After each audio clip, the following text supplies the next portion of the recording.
En este capítulo comenzamos el estudio de Génesis 28 y del conocido voto de Jacob.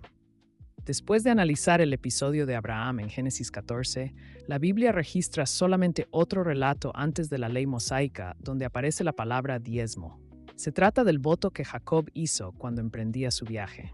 A lo largo de este capítulo examinaremos cuidadosamente el contexto de ese acontecimiento, las condiciones que Jacob estableció, el silencio posterior de la escritura y la manera correcta de interpretar este episodio.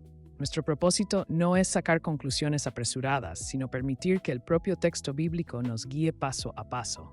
Para ello, estudiaremos 5 aspectos fundamentales.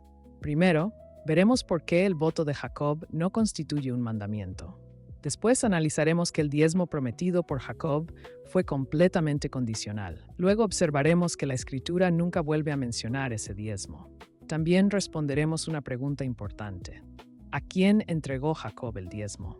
Y finalmente veremos por qué este relato, al igual que el de Abraham, no establece una norma permanente para la Iglesia.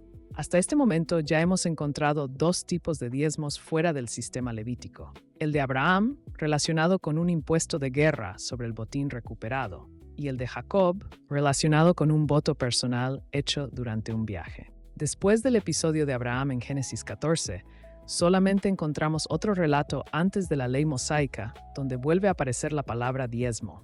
Ese relato se encuentra en Génesis capítulo 28, versículos del 20 al 22.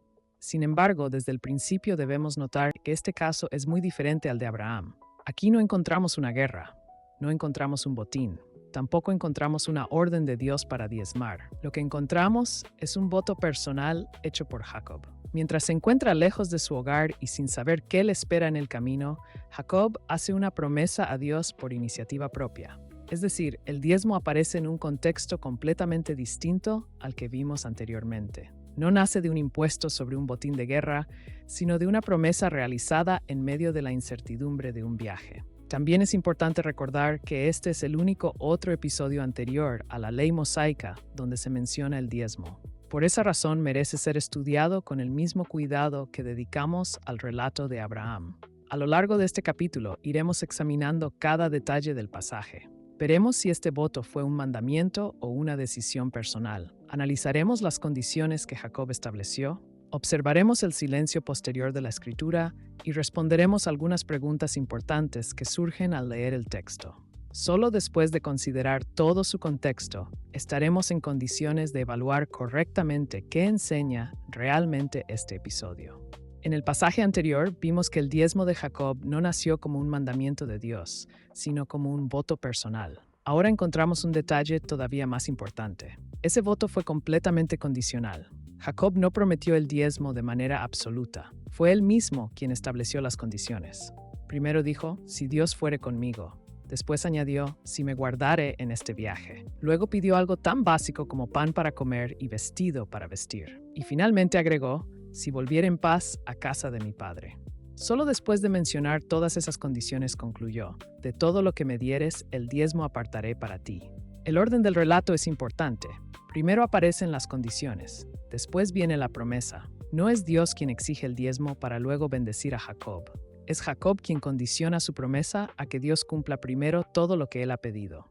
Además, el texto nunca dice que Dios le ordenara hacer ese voto. No hubo un mandamiento. No hubo un decreto, no hubo una exigencia divina. Fue una decisión personal tomada por Jacob en medio de las circunstancias que estaba viviendo. Si alguna de esas condiciones no se hubiera cumplido, el propio voto dejaba de tener efecto. Por eso este episodio no presenta el diezmo como una institución religiosa, sino como un voto personal y condicionado. Ese detalle será fundamental para comprender correctamente todo el relato. Hasta este punto, hemos visto que el diezmo de Jacob fue un voto personal y completamente condicional. Pero el relato nos presenta ahora otro detalle que merece toda nuestra atención. Después de registrar ese voto, la Biblia continúa narrando la vida de Jacob durante muchos años. Leemos acerca de su familia, de su trabajo, de sus dificultades, de la manera en que Dios lo prosperó y lo bendijo abundantemente. Sin embargo, en ningún momento el libro de Génesis vuelve a decir que Jacob entregó el diezmo que había prometido. El texto registra el voto, pero nunca registra su cumplimiento. Y ese silencio no puede pasarse por alto. Si el diezmo hubiera sido una obligación establecida por Dios para Jacob, esperaríamos encontrar algún recordatorio, algún reclamo, o al menos el registro de que aquel voto fue cumplido. Pero nada de eso aparece en el relato. Dios continúa bendiciendo a Jacob.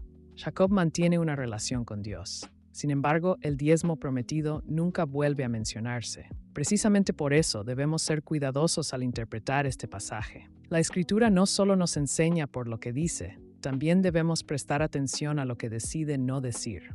No tenemos evidencia de que Jacob entregara ese diezmo. Tampoco encontramos que Dios se lo exigiera posteriormente.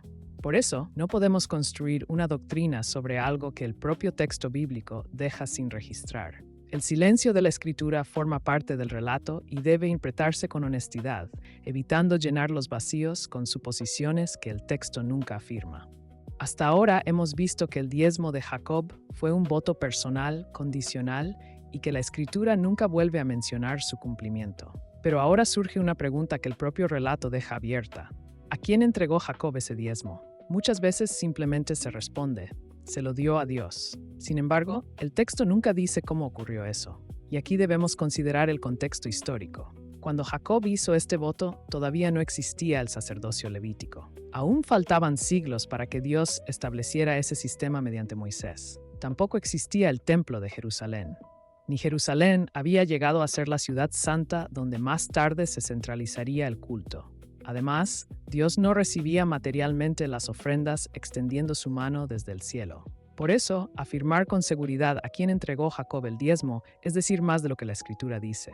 El relato simplemente no lo explica, no registra a quién lo dio. No dice dónde lo llevó, ni describe la manera en que habría cumplido aquel voto. Ese silencio no debe incomodarnos.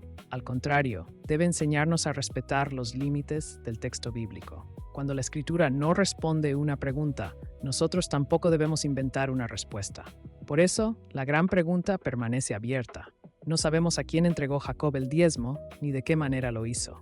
Y precisamente porque el relato deja esa cuestión sin responder, este voto personal del cual ni siquiera se registra su cumplimiento, no puede utilizarse como fundamento para establecer una norma permanente sobre el diezmo. Hemos llegado al final de este capítulo. Después de examinar cuidadosamente el relato de Jacob, podemos compararlo con el episodio de Abraham. Aunque ambos ocurrieron antes de la ley mosaica, no describen el mismo tipo de diezmo. El de Abraham estuvo relacionado con un impuesto de guerra sobre el botín recuperado de sus enemigos. El de Jacob surgió de un voto personal hecho durante un viaje, condicionado a que Dios lo guardara, lo sustentara y lo hiciera regresar en paz. Sin embargo, ambos relatos tienen varios elementos en común. Los dos ocurrieron antes de que existiera el sistema levítico. Los dos fueron actos voluntarios. En ninguno de los dos casos encontramos un mandamiento de Dios ordenando entregar el diezmo. Y en ninguno de los dos relatos, Dios convirtió ese acto en una práctica permanente para su pueblo. Por eso, ninguno de estos episodios puede utilizarse como fundamento para establecer una obligación para la Iglesia. Hasta este momento ya hemos encontrado dos tipos de diezmos fuera del sistema levítico. El primero fue el de Abraham, un impuesto de guerra sobre el botín. El segundo fue el de Jacob, un voto personal relacionado con la ayuda y protección de Dios durante un viaje. Ambos son acontecimientos históricos importantes, pero pertenecen a contextos completamente diferentes del diezmo establecido siglos después en la ley de Moisés. La Iglesia del Nuevo Testamento no vive bajo ese sistema legal, sino bajo la gracia de Cristo. Por eso, estos relatos nos enseñan acerca de la fe, la gratitud y la confianza en Dios, pero no establecen una obligación permanente de diezmar para la Iglesia.